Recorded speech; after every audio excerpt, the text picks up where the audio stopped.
Welcome back. Monday. I hate losing an hour of sleep. I hate it. I love gaining an hour. But the question is, do I love gaining an hour more than I hate losing an hour? And I don't think so. I think I hate losing an hour more than the joy that comes from gaining one. I think so. And I never caught up. That 1 hour, I'm telling you, all weekend, I never caught up. I appreciate y'all joining me very much. I made it here. Now, we're going to touch a bunch of topics today, but like I said the other day, if something Epstein related comes up, we're going to get into it if it's important.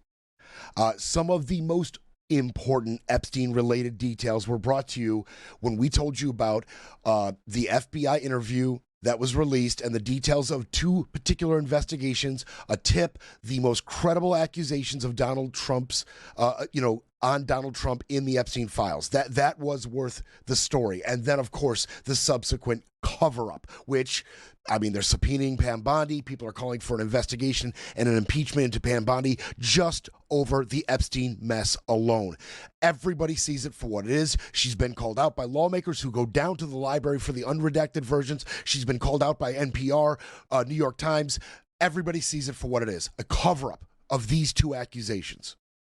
That was important, and we've got follow-up on that. But before we get to follow-up on that, you are going to come with me down the rabbit hole.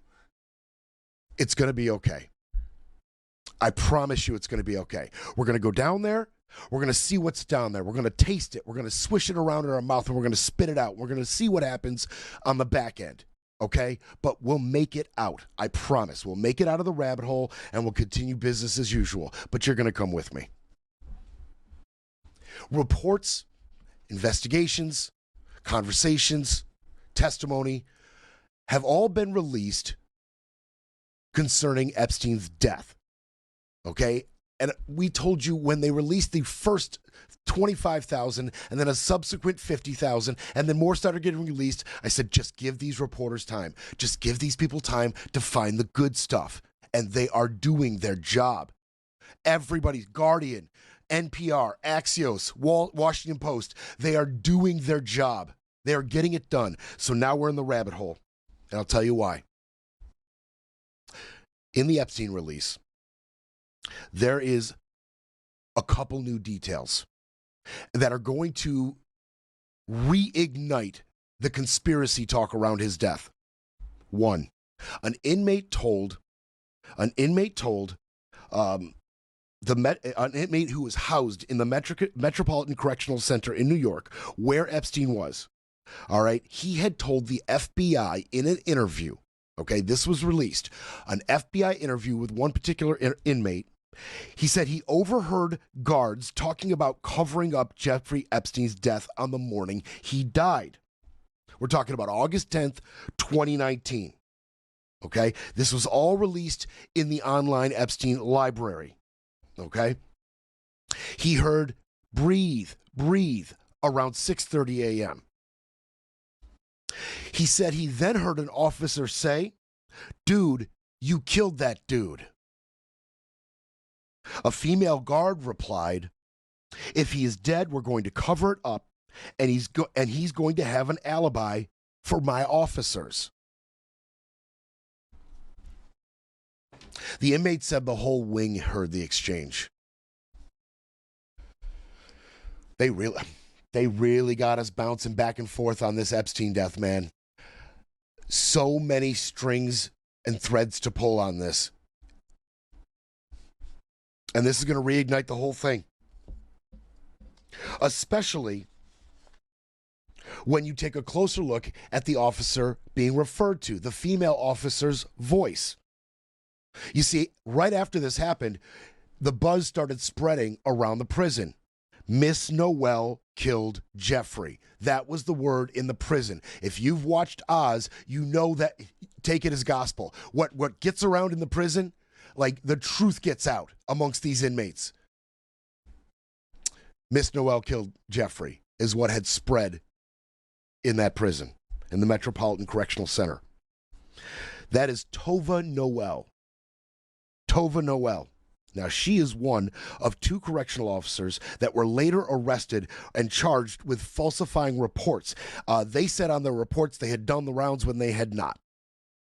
Okay, the other one was Michael Thomas. Tova Noel and Michael Thomas. They were the 2 charged with falsifying the reports that night. Okay.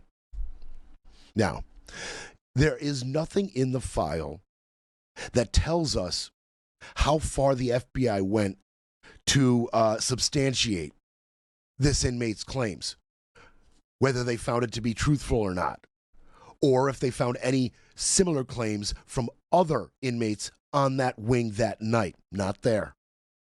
It's not there.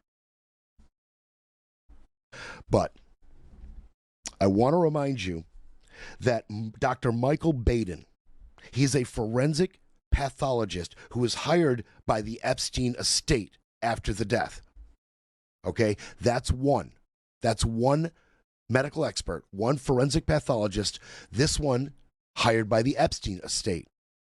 He said he believes the injuries to Epstein were more akin to strangulation than suicide. Okay, we're going to get back to his reports, his investigation, that one pathologist. We'll get back to that.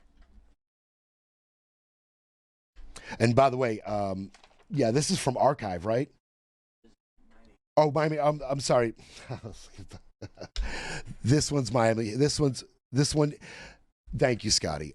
I am remiss if I don't remind you that this is Julie K. Brown's reporting from the Miami Herald. Thank you, Scotty. I'd blown right past her. That Julie K. Brown, the one who blew open the case against Jeffrey Epstein, reporting on the sweetheart deal, reporting on what had been going on, and further reporting led to more investigations into this man. That Julie K. Brown, okay, out of the Miami Herald. This is all from her, which lends a ton of credence to it. Now, we'll get back to that forensic report. As far as Tova Noel goes, she had been receiving large amounts of cash leading up to that day. Large amounts. And 40 minutes before Jeffrey died, twice she Googled Jeffrey Epstein's latest jail situation. Twice she did that. Okay. Also,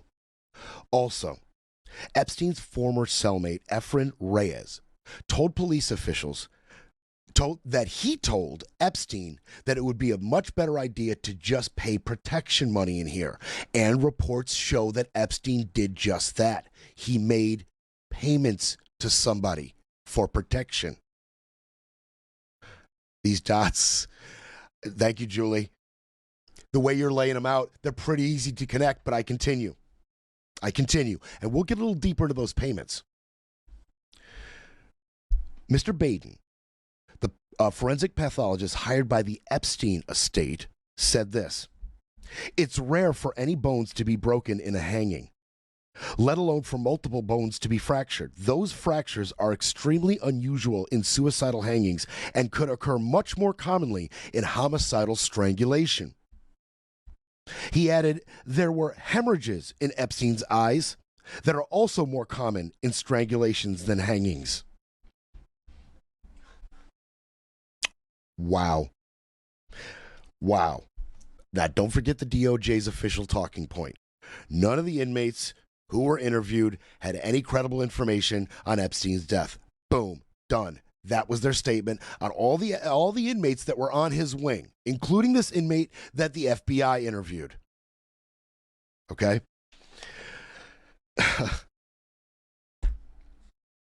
I mean, these dots, they seem pretty simple to connect, right? But it's important, these payments. When, how much? That becomes an important issue. And thank you, New York Post. They did the digging on that. They did. Julie K. Brown got the ball started. Then the New York Post picked it up and ran with it. And they've got more details on the payments themselves.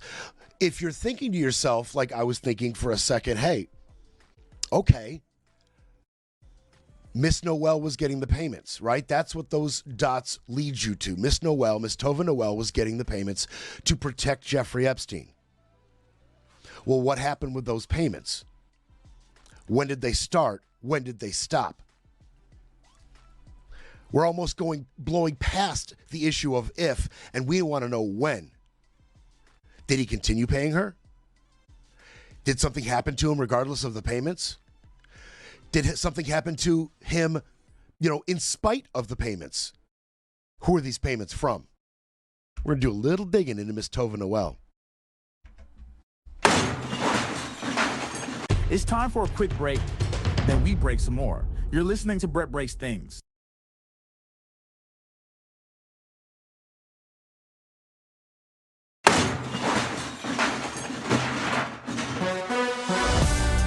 Brett Breaks Things, fighting for America one mic drop at a time. Okay, Miss Tova Noel. It's important to know that her and Michael got fired, but the charges were dropped. Keep that in mind, too. The charges against her were dropped, and everything, it all just went away. Now, here's the thing. One, Tova Noel says, I didn't Google Jeffrey Epstein twice. I didn't do it.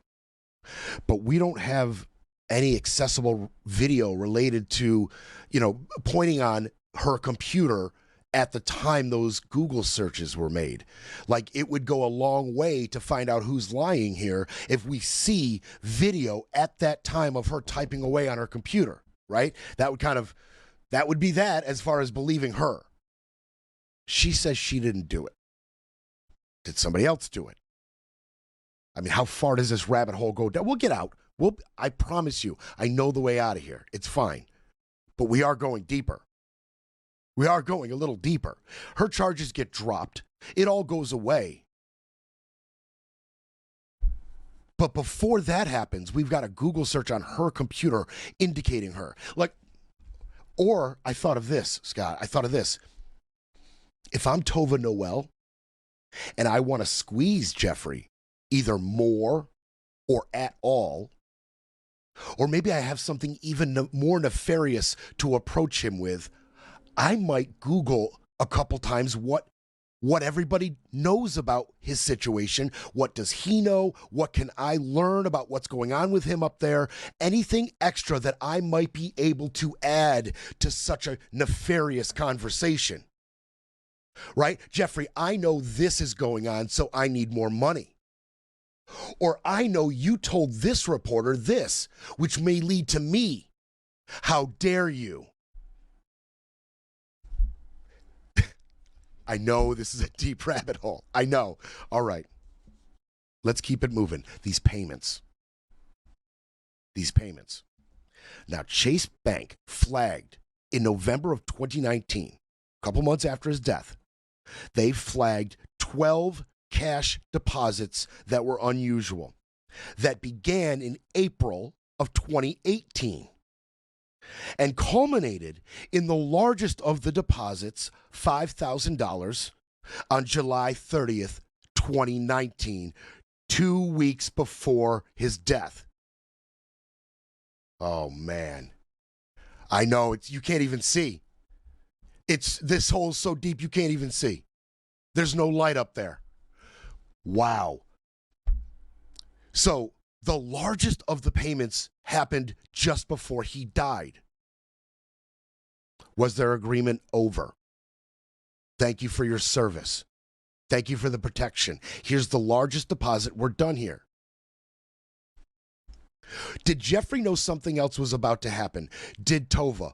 Or was that the agreed upon payment plan?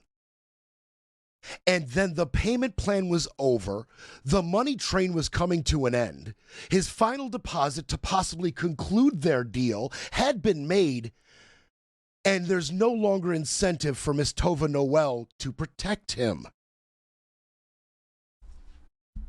Now, these FBI files concerning her money didn't go back to April Okay, so the total they had was just a fraction of the money that she had deposited in these 12 large deposits.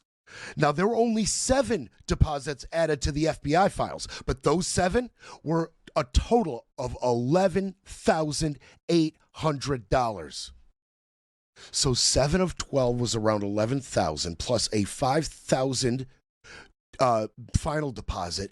5 payments were missing. I'm thinking $20K, right? If they had made a deal for his protection that had a payment plan, it may have been for $20K, and it was done. We're just kicking it around down here. It's okay. We'll come out. I promise. Don't forget also, I want you to know, rather, not that you knew before, but I want you to know that she also drove a brand new 2019 Range Rover. And here's the best part of all.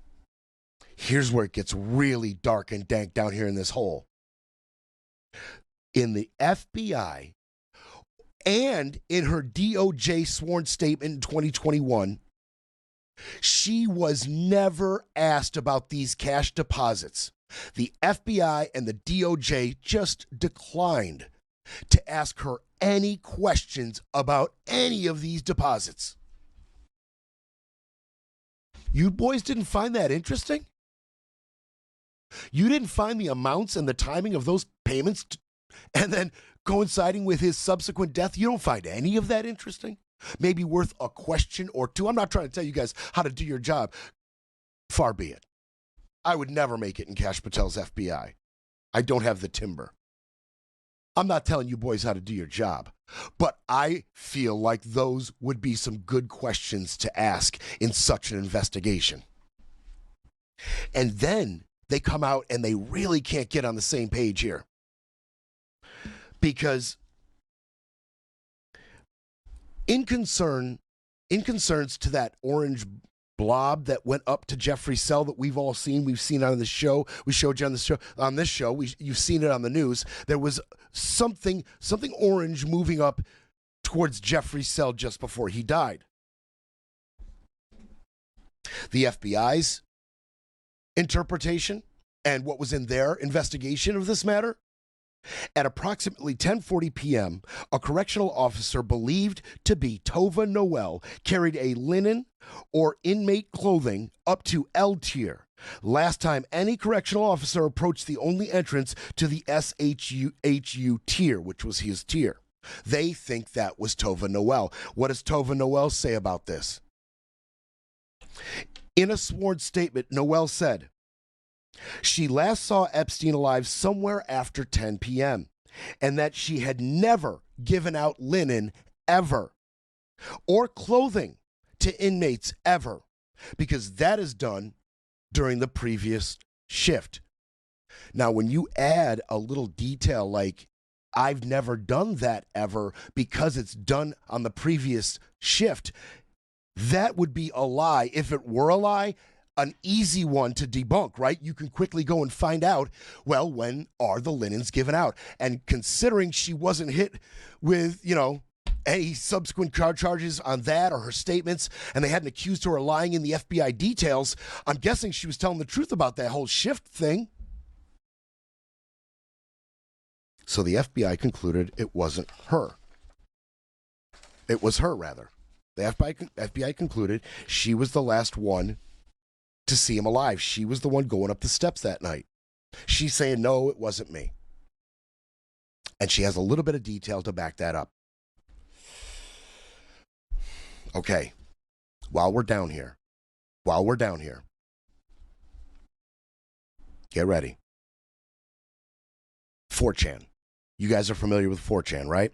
White nationalism, pornography, just the dregs of society getting together, doing their thing. 4chan. 38 minutes before the very first tweet, Aaron Katersky's tweet about Epstein's death, and then literally 2 minutes after Katersky's tweet, ABC News released a report on their website about Epstein's suicide.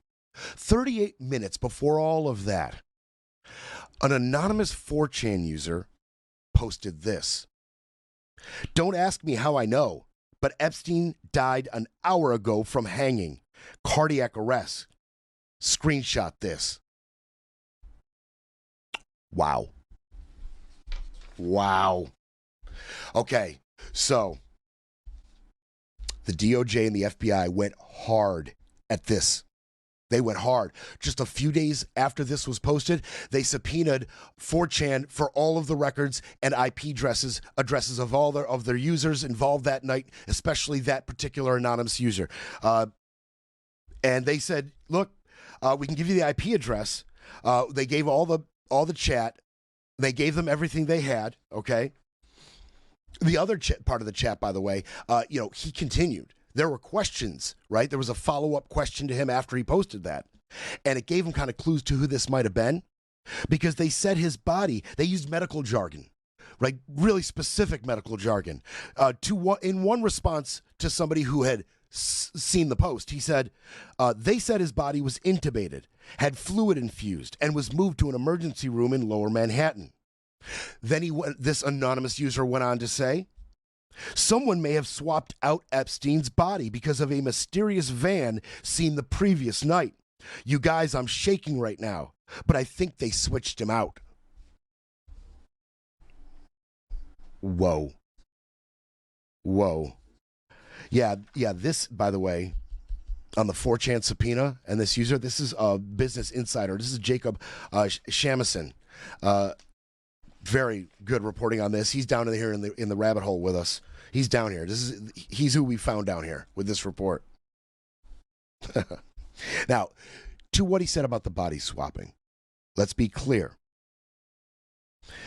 According to records from the Justice Department, and according to another forensic pathologist, one hired by Mark Epstein specifically, not the Epstein estate, but Mark specifically got his own forensic pathologist who confirmed that it was Jeffrey.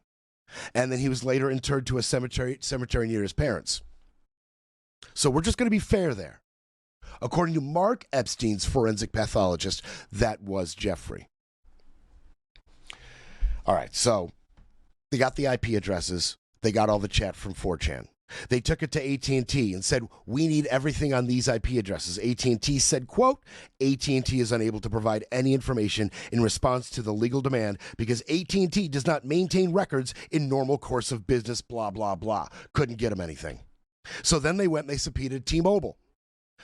They went and subpoenaed T-Mobile. T-Mobile said, we don't have any of those files and we don't really feel like explaining to you like AT&T did. We just don't have anything for you. Sorry. So let me get this straight.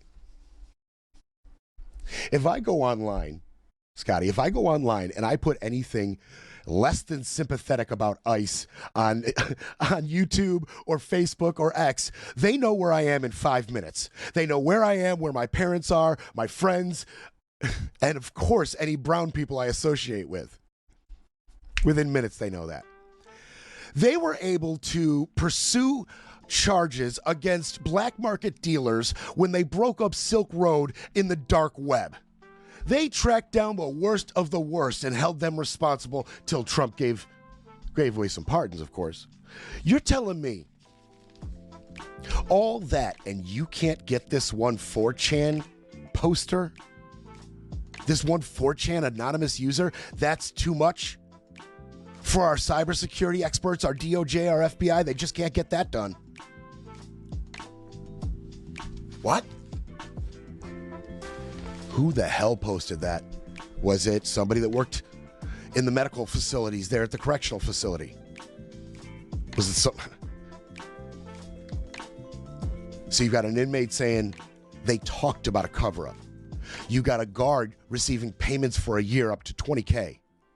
And you got a 4chan user who knows everything about this death before everybody else. Okay, when we come back, we will climb out of here. I'm sorry. Thank you for coming with me.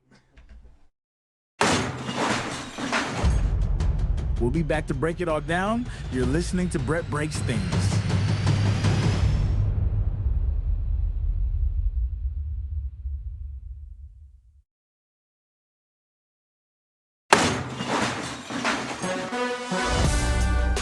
We're back with Brett Breaks Things, where the truth hits harder than the headlines.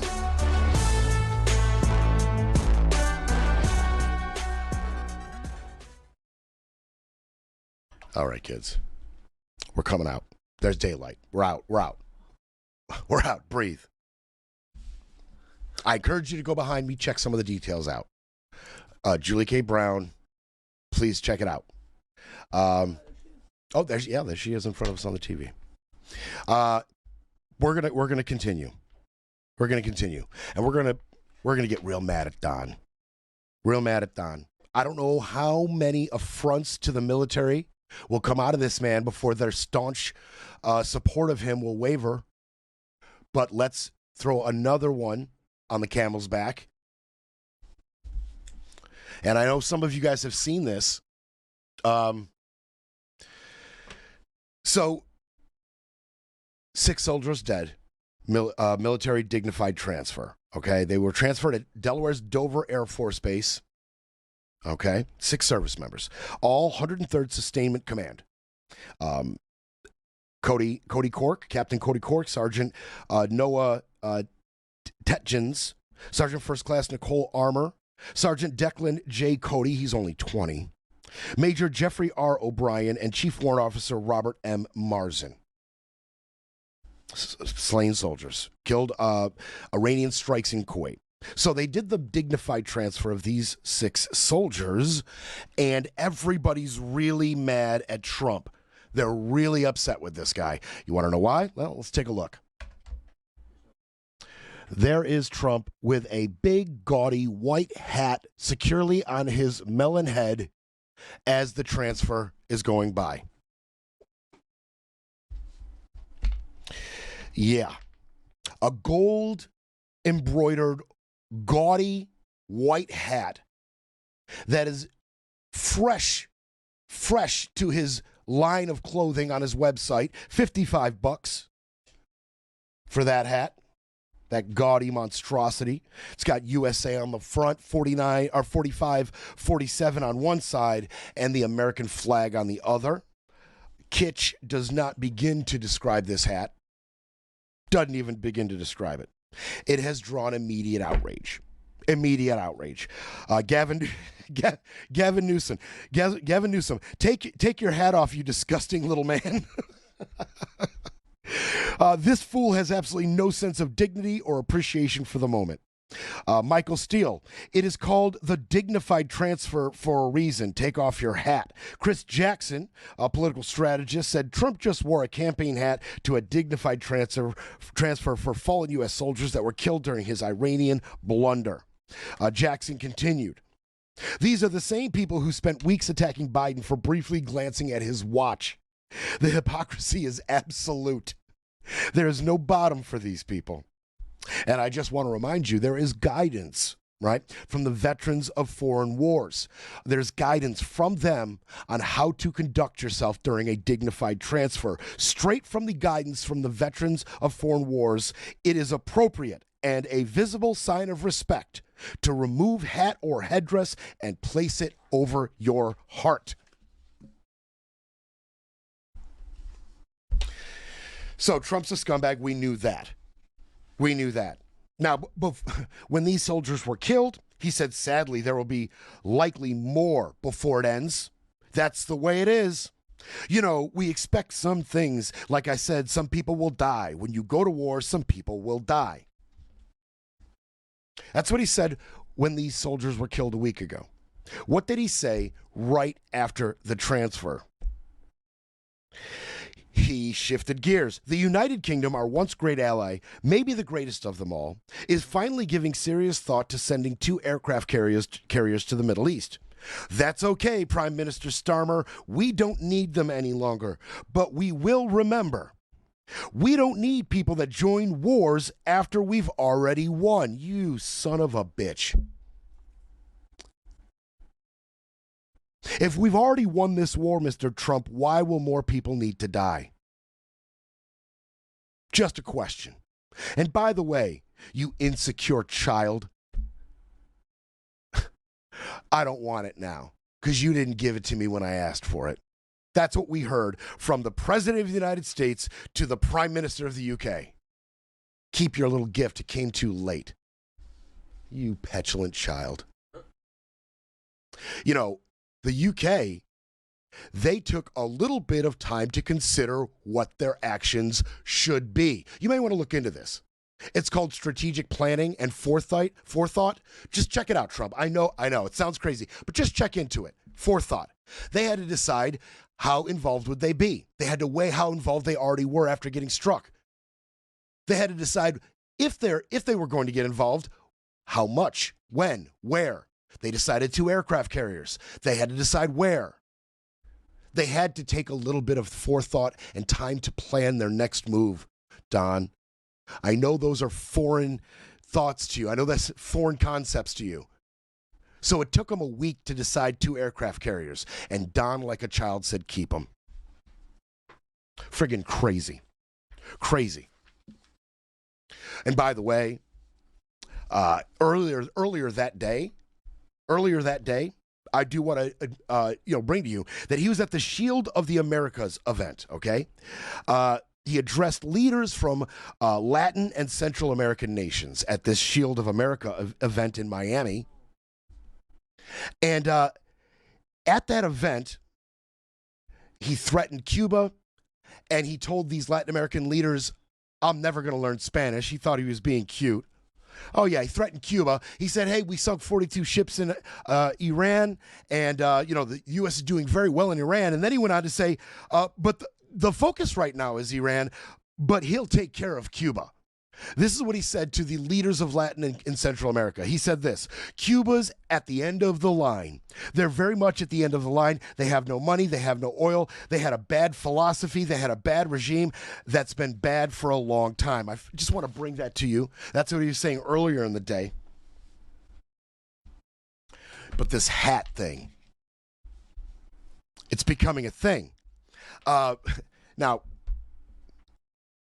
one, I guarantee you, he didn't want his wispy hair being blown around and his bald spot being exposed. It's no deeper than that. His vanity led him out to that dignified transfer with a hat on his head. And two, everybody around him knows better than to try to correct him in the moment. So that means at best, before he went out there, somebody said, hey, Don, it's a dignified transfer. You can't wear a hat. And by the way, Don knows better. And then at that point, Don said, get away from me, you're fired. I'm wearing the hat.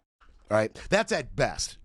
I'm joking about the fired part, but that's at best, right? Somebody said something beforehand and he shoot him away. You know who knew he had made a mistake? Is Fox News. Because originally on Saturday afternoon, they reported on the dignified transfer, and they had that video we just showed you of Trump with the hat on. And then the backlash started coming out, and by Sunday, this is what they showed their audience. President Trump, First Lady Melania Trump, Vice President J.D. Vance, and Secretary Lady Usha Vance attending a dignified transfer to honor the final homecoming of the 6 U.S. service members killed in Kuwait. The solemn ritual returns the remains of troops killed in action. It is considered one of the most somber duties of a commander-in-chief. Notice it President says Trump on promising Saturday. the nation that they will all be remembered as heroes. Very sad situation. Okay, did you see that? It said Saturday on the Chiron. It said Saturday. That is footage from Don at a dignified transfer in December when soldiers were killed in Syria. That was from December. Fox had that up there, said it was this Saturday, played that footage, put the Chiron up there Saturday after they had already played the original correct footage the day before. And they did it. They did do it twice. Oh, here we. No, this is the Obama. Oh, Yeah, they did it twice. They did it twice. There was another video I was supposed to grab. They did it twice. They knew exactly what they were doing. And then they were forced to make a statement about it to a few different outlets, including The Guardian, who did reporting on this. And in a statement to The Guardian, they put this: Fox News media programs inadvertently aired file footage from a previous dignified transfer while discussing yesterday's ceremony at Dover Air Force Base. The archival footage was mistakenly used during the video sourcing process. We regret the error and apologize for the incorrect footage. You failed to mention that you got it right the day before. You were able to get it right before the backlash. And by the way, it's fun to note that I guess Fox News isn't done embarrassing the hell out of themselves on Don's behalf. After all the lawsuits and all the pushbacks and all the firings, they are still willing to go out there and absolutely embarrass themselves in front of the whole world. Jockeying there, getting some elbow room with Newsmax and OAN for most zealous Trump-supporting news network. I use that with quotes, news network. They're still in the game, baby. We're out here still totally embarrassing ourselves on behalf of this man. Beautiful. Beautiful. Man, they're so late to the cover-up, too. So late to the cover-up.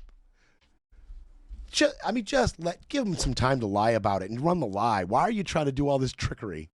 Like we don't have recording equipment. We're not going to get caught. And by the way, while all of these strikes were going on, right? Sunday morning, while the war is raging and all the death toll and all the destruction is rolling in, Trump was playing golf. And he's receiving backlash for this. And he was wearing that big, stupid white hat once again. Oh, yeah, here he is. There's Trump coming off the course, shooting 18. Look at that. That was at Trump Doral. Yep, Trump National Doral in Miami. There he is coming off the course. This used to be a big-ass deal for the Republicans. Where's all this anger now? Where's all this anger? You were so angry at Obama for golfing during his 8 years as president.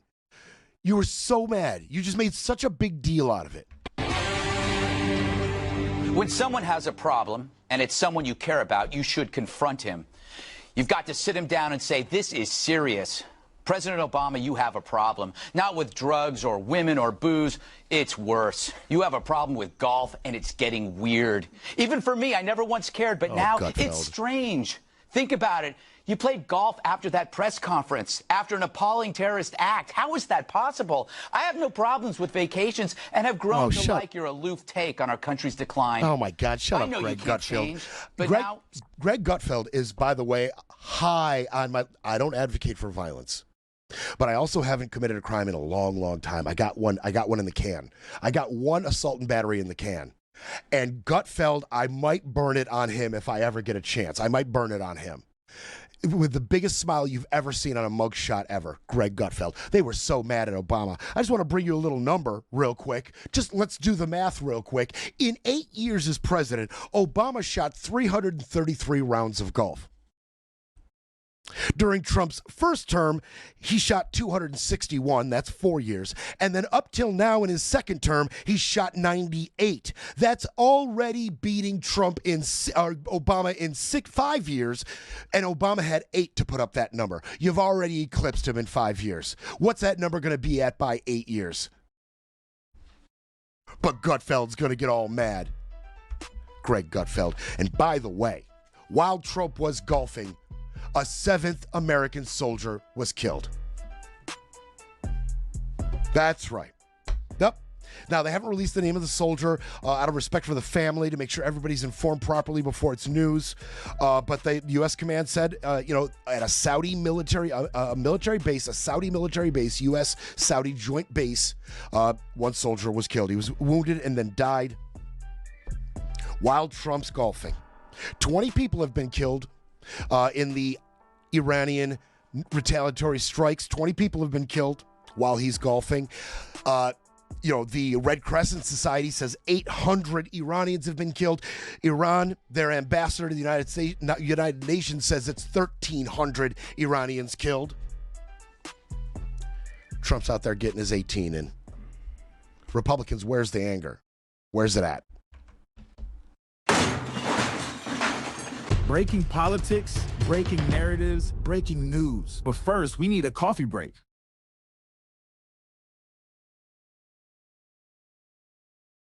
Washington, D.C., the most corrupt capital in the world. It's not even close. And the corruption starts right here at 1600 Pennsylvania Avenue.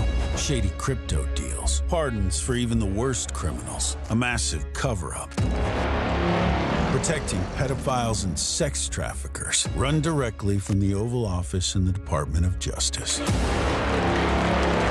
Tax breaks, no-bid contracts, backroom deals for people who made seven-figure contributions that reek of corruption. You trusted Donald Trump to clean up Washington, but instead he and his family are raking in billions. And your family? Screwed. Higher prices, jobs collapsing, grocery prices up, cost of living skyrocketing. And every day he makes you lie to yourself, to your family, to God. You know what he is. You know what he's done. You know what he's covering up. Corruption is a cancer in Washington, and the heart of that cancer is right here.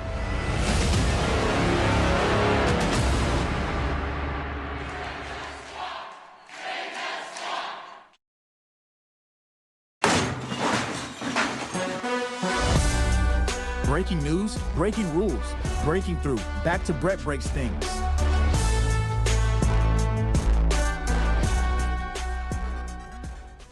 Okay. All right. So since we're here, let's check it out. Where we're at with Iran and where this war is at. Specifically, there has been a big development in Iranian leadership. We told you about those three options that were laid out at the Pentagon. Laid out at the military readiness room, the operation room, that Trump and Rubio and J.D. Vance and a couple others were there, and Dan Kane, and they discussed the options. After we blow Khomeini up, after we kill him, after we assassinate him, to kick this thing off, what comes next as far as leadership? One, they said a hardliner, a fundamental supreme leadership change, much in the line of the Ayatollah Ali Khamenei, and they floated Mojtaba, his son. Two, we foment an uprising, and then we lean on opposition leadership from the past to rise up and take the mantle, like Ahmadinejad or the Shah's son. And three, we make a deal with the Revolutionary Guard, the IRGC. We make a deal with them. That way the military will be in place and we can make a deal with them, get them on our side, secure the Strait of Hormuz, stop the missiles from firing off, offer some of the military leadership some sweetheart deals, and they can kind of get on board. And they went with two. And I've shown you all the evidence that they went with two. Including bombing the IRGC's largest naval base, which resulted in the death of 175 children, and bombing the IRGC's headquarters, targeting IRGC leadership. Looks like they went with two. They had discarded one. More supreme leadership, more hardline, fundamental leadership. They discarded the option of trying to work with that. They figured we'll just be back here again. We'll be right back here again. The next hardline leader might be forced to be even more hardline in the face of all of this U.S. aggression, you see. And they might be pressured to step up their enrichment, step up their weapon, capabilities, getting enriched uranium onto a missile warhead. They might step up their efforts. They might spend more money on proxies, pressure their proxies to attack more. We didn't like this option. Well, this option right now has just materialized. The group that picks the next supreme leader, it's called the Assembly of Experts. It's 88 top Shiite religious leaders. Okay, these experts, they have picked Mojtaba Khomeini as the successor, signaling just the hard-line succession that Trump and his advisors were trying to avoid. Okay.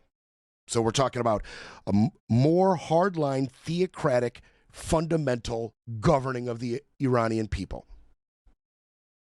Now, this is not a surprising pick for some. For some really close to Ali, it was surprising, but for a lot of people in leadership and the people themselves, wasn't that surprising. I'll tell you why. First, he has been very influential as a, in the shadows of power, in the back alley, the back rooms, the darkly lit rooms where the real decisions are made. He's the one making them and has been for a little while. He has coordinated their military and intelligence operations across the globe, and internally, he has been at the head of that. And it is reported that he has very, very close ties to the leadership of the IRGC, and he has very close ties to the Backlash militias. Makes sense across the board. Unlike his father as well, he has full religious credentials. He has attained the status of Ayatollah before he took power, which Ali did not. So he's even more, it makes even more sense religiously. Now, his personality and his politics outside of his father's and his inner circle are not known. They just are not known. He rarely speaks or even appears in public. Okay? He becomes the leader of their religious and political authority, and he becomes the commander of their armed forces, just like that. Just like that. Now, some experts in the area are saying this is the decision that made sense. This is the decision that made sense, no doubt. All of his credentials, if they want to keep a hardline theocratic government, this is how you do it. A bunch of them agreed on that, but one of them said something I thought was interesting. He said a portion of the public will react negatively and forcefully to this decision, and it will have backlash. Okay, that's interesting. Not only is that interesting, it is music to Don's ears. The reason this guy is saying that is because it's this leadership that killed thousands of them in those protests in January and has been squeezing them and crushing their necks with their boot heels for decades. This signals more of the same for the Iranian people, and many of them aren't going to want to hear that. Many of them are excited about this U.S. interventionism. Why is it music to Don's ears? Well, if the people are pissed about this decision, it makes option B a lot easier to achieve. Foment an uprising. Look what they did. Spit in your eye. More of the same. Get mad, Iranian people. Get angry. Do something. We already took out the Backlash military leadership. We already took out all of the IRGC's major military installations. Now's your time to strike, Iranian people. Two, they will now have free reign to continue to bomb their leadership and civilian targets within Tehran and neighboring large cities in an attempt to kill Mujtaba. 3, this means there will be no immediate deal in sight. If the Iranian people had quickly kicked out all the leadership, quickly stormed all the military installations, gotten rid of all the religious and military leadership and said, it's our country now. If that had happened quickly and say Ahmadinejad had gone to the head of the country at the people's behest, then we can immediately begin dealing and we can immediately talk peace. Is that what Trump even wants right now? He's got some objectives to adhere to. He's got goals. And only one of the major goals has been achieved, killing Khomeini. There's other goals involved. A quick deal, well, that could hamper your long-term goals in this conflict. And I do mean long-term. I did want to bring you this little detail. Scotty and I were fascinated about this. How this played out is so damn dramatic. So, this 88 Shiite assembly of experts, they make this decision in one particular building in a city called Qom, Q-O-M. This is where they gather to make this decision. And they had scheduled this gathering to name Mujtaba. But sometime between the scheduling of the meeting and the actual meeting, they changed venues. They decided not to go to Qom, the building they normally do, and go elsewhere. Right during the meeting, as they were announcing Moshtaba, the building in Qom was hit by the Israelis, destroyed, flattened.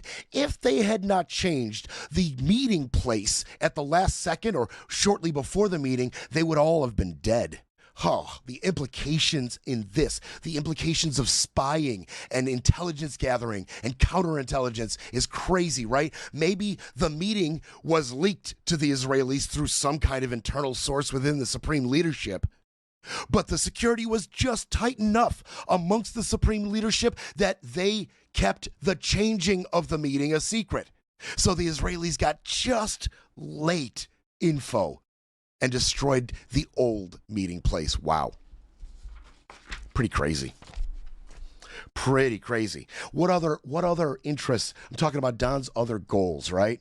Well, they are now signaling another goal. They're talking about it, and we are going to be talking about boots on the ground. We are going to be talking about it real soon, okay? We're talking about 450 kilograms of 60% plus enriched uranium, the stockpiles that were moved before the strikes in June or May, June I think it was, when Trump had obliterated their nuclear program and then reporting started coming out. Actually, they moved a lot of their enriched uranium. They moved it. You didn't obliterate it, and it's all unaccounted for. Well, Trump wants to account for it. And he is starting to signal with his mouthpieces that we are going to be going in and finding that 450 kilogram stash of 60+% enriched uranium. We're going to go get it. And we're going to put together a special forces task force to go get it. Oh yeah, and we're gonna bring nuclear experts from the IAEA in. We're gonna bring them into this special operation. Maybe we'll take the uranium, or maybe we'll dilute it on site, and we're going to need this specialized IAEA scientist to come with us. I mean, it writes itself. It writes itself. Okay, so they're talking about it. Trump's talking about it. We're going to get a team together. Rubio's talking about it. We want that uranium. They're talking about it. Here's what I'm going to tell you right now. The actual success or failure of that mission is actually inconsequential. I'm going to blow right past whether they ever tell us the truth about whether they deployed such a unit or how successful such a unit was or was not. I don't think we'll ever get the truth out of the administration on this. But what we will get is their talking point, and it'll be one of two talking points after this special operation, right? There'll be one of two talking points. One, they'll tell us it failed. Why would they tell us it failed? Regardless of it, if it fails or not. They could tell us it fails because then the next talking point would be, we have to invade them. We have to find this. Experts are telling us that with this 450 kilogram uranium stash, they could have nuclear missiles, not intercontinental, but nuclear warheads on ballistic missiles within 2 weeks. That's what the experts are telling them within the administration. This little stockpile could turn into a nuclear missile within 2 weeks. So they come out and they say, look, our special agents, our special operation failed. And now, world, we're on the clock. We've got 2 weeks before they turn this into a missile. Now that they know we're trying to get it, we got to put boots on the ground. We have to invade now, and it has to be decisive. I know we hinted that we never would do this, but we left it open. Remember when we told you we won't theorize and we won't talk about ifs? Well, this is the if we didn't want to talk about. Now we got to send troops in. Or they give us talking point number 2. It succeeded. Why would they give us that talking point? Again, regardless of the actual outcome of this mission, because all they do is lie to us. Why would they tell us number 2? Why would they tell us it succeeded? Because depending on how messy this whole thing gets, depending on how quickly they run out of THAADs and Tomahawks and Patriots, depending on how quickly they lose support in the region, or Bahrain or Qatar or UAE say we're losing too much, this is hurting too many civilians are getting hurt, we can't keep doing this. No matter how, they could get themselves a little back door out of this mess with that talking point. Hey, the president was bigly, strongly, quickly. He sent a bigly, strongly special forces task force. We went in and we got the uranium. They're no longer a global threat, no longer a global nuclear threat. And now we can draw down. We killed Khomeini. We secured the Strait of Hormuz, and we took their stockpile. We're done here. That would be a nice little ripcord for the administration to pull should this get super, super messy and they're in a free fall. Nice little back door out of the mess. We got it. We got the leader. We got the leadership. Oil's flowing again. We took their nuclear stockpile. We're done here. It's obliterated. Time to make a deal. Time to draw down. I'm going to come back very briefly for a little bit of overtime to bring you just a little bit more on where we are with this war. It's time for a quick break, then we break some more. You're listening to Brett Breaks Things.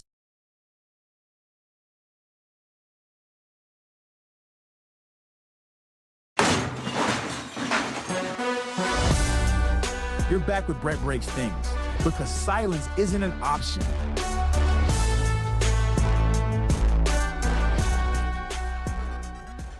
You know, according to Axios, some of the U.S. officials that talked to Axios about possibly sending this special attack force, they also said, by the way, we're also possibly going to seize Karg Island, a strategic terminal responsible for roughly 90% of Iran's crude oil. There it is, right? There it is. You knew it was coming eventually. We're going to talk about the oil. We're just going to do it real quick, though. We're going to do it real quick. Why would the oil be a priority? Aside from the obvious reasons. Right now, the red lights are flashing. Oil per barrel has gone up over 100 since first time since 2022, up over $100 a barrel. Up over $100 a barrel. We told you that the Strait of Hormuz affects 20% of the global oil market, and the prices are showing it. The average gas price at the pumps here in America have gone from before the war $3 a gallon to right now $3.49 a gallon. $3.49. That's where we're at right now, and it is rising. Trump on Truth Social Sunday evening wrote this: short-term oil prices, which will drop rapidly when the destruction of the Iran nuclear threat is over, is a very small price to pay for USA and world and safety and peace. Then in all caps, only fools would think differently. So, he's got a couple little plans. Don does in the works. One, he is floating naval escorts for ships going through the Strait of Hormuz. So not only can they firebomb the oil ships, they can firebomb our naval ships as well. Good luck. Fine. You want to give them a naval escort? Is that important to you? I don't love soldiers possibly dying so you can get the oil prices down. That's just a hypothetical, so let's wait to see if he does it. But if soldiers escorting an oil tanker through the Strait of Hormuz dies, this little storyline will change. Let's just put a pin in that. Let's put a pin in that. And this is hilarious. We told you Russia was going to cash in on this, right? What's bad for Iranian oil production in and out of the strait is good for Russia. We told you that. Well, the Treasury Department just issued a 30-day halt to all Russian sanctions so India, among others, can go buy oil from Russia. Cha-ching. You want to know why Russia has a dog in this fight, stake in how this turns out, stake in it lasting longer, which is why they're supplying Iran with those Shahed 136 drones. They want this to go on as long as possible. The longer it goes on, the less you're talking about the Ukraine war, and the longer this goes on, the more oil money they make. Very simple. So they are using their satellites and their satellite installations to provide Iran with military intelligence and provide Iran with Shahed 136 drones and drag this out as long as possible. What's bad for the U.S. is great for them. And now we're helping them as we lift sanctions on oil, so on Russian oil, so our allies can get some. Awesome. But oil prices are going to go up. Oil prices are going to go up. Chuck Schumer's out here saying, hey, we should release some of our Federal Reserve of oil. We've got this reserve. Release some of it. Bring the pressure down a little bit. Bring the prices down a little bit. And Republicans are stiff-arming that. They're pushing back. You know why?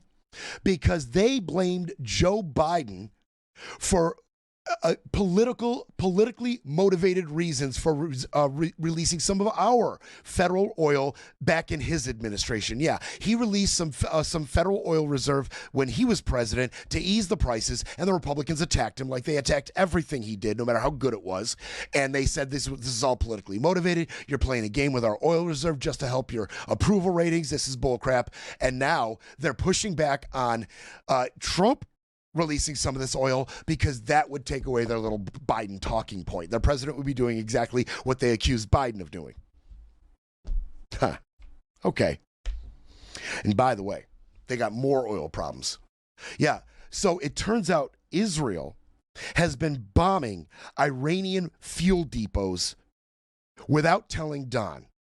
Right? Real recently, they told the U.S. military, we're going to conduct strikes in this region, right? We tell each other things. We share intelligence. It has been paradise up till now. Now we've got trouble in paradise because one Israeli strike, which they did tell us they were striking, but not exactly what installations, they struck 30 Iranian oil fields, oil depots, without telling us. All the U.S. officials are pissed off. They're all pissed off. They're pissed off. One, they're not saying, but they want to use those depots for their own gain once this is over. Whoever they end up making a deal with, there will be much more to squeeze if you leave these depots intact. That's number one. But number two, the Trump administration is saying, Israel, you're being stupid. You're being stupid. You're going to rally the Iranian population to the regime's side. You're going to agitate them against us. Their quality of life will go down. Their oil prices will go up. They won't make any money. The supreme leadership will get really upset. And what might they do in response? Israel said, you know what? We wanted to send a message to Iran. You want to strike our civilian targets? We're going to strike your oil depots and your oil fields. Don't strike our civilian targets. And Iran is not innocent in this matter. They have been striking civilian targets across the region. Dubai, Bahrain, 10 civilians as of right now, and that count is definitely low, but it's the one we're getting given. 10 civilians have been killed in Iranian retaliatory strikes on airports, hotels, places of commerce. Yeah, they're not innocent in this matter, but the Israeli response is starting to piss us off because we're having oil problems already, and this is only going to make it worse, and we're not trying to give the Iranian people any reason to join the side of their oppressors. Reasons like striking their desalination plants, which we are doing. Now, the Pentagon says we didn't do that. Everybody else in the region, including Israel, everybody's saying, yeah, they actually did. They bombed Iranian desalination plants. Why is that important? Because around 10 million people's lives depend on getting desalinized water in the major cities across Iran. And we've now destroyed some of the plants, and we're targeting other ones. And they're saying, if they don't want to flat out die of dehydration, they're going to have to mass migrate to other large Iranian cities, which will strain their desalination supplies. And they've already faced a drought this year. So what did Iran do in response to us blowing up a desalination plant? They blew up a desalination plant in Bahrain. And they said, okay, U.S., you once again have set this precedent that what we do from here on out is on you. A lot like what they said after we sunk their ship coming out of that little naval maneuver in India. We sunk their ship with a submarine, a ship that was de-armed with a skeleton crew that was leaving a multinational military exercise. We sunk them, and Iran said, hey, once again, USA, you set this precedent. Now everybody's fighting dirty. Everybody's fighting dirty now. See you guys Tuesday.